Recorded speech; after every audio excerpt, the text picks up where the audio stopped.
मधुआ शीत थरई देउछि रक्त मांसर देह को। कोहला पवन अस्तव्यस्त करि पकाउछि राजधानीवासी को।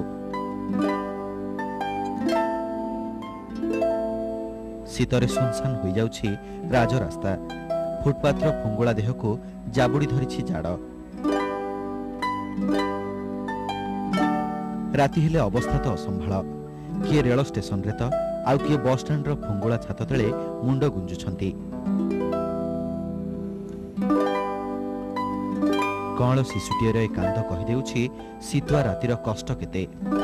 आउ ए दृश्य हाँ मनीष पशु पक्षी सभी उपरे पड़िछि थंडार प्रभाव।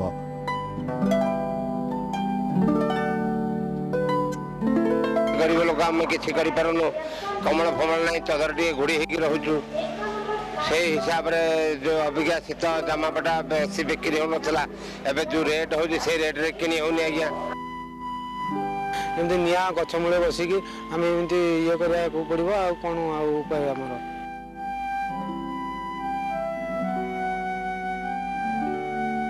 शीत बदलाई देछि राजधानीर जीवन चर्चा।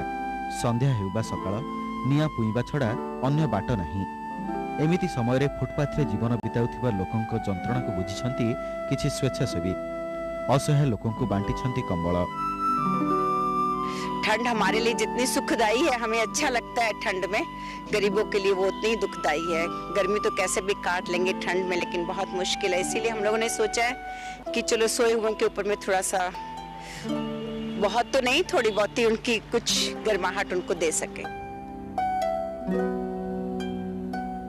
सारा ओडिशा रे हाड़भंगा शीत। राजधानी भुवनेश्वर मध्य एथुर वर्ती पारिनी, किंतु एही शीत को राजधानी धनी लोक माने खूब उपभोग करुथिया बेले राजधानी गरीब गुरुबा तथा फुटपाथ लोक माने खूब हैरान हरकत होउचंती।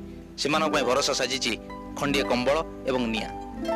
भुवनेश्वर कैमरामैन प्रशांत पत्रंक सह मलयरंजन महंती, ईटीवी न्यूज।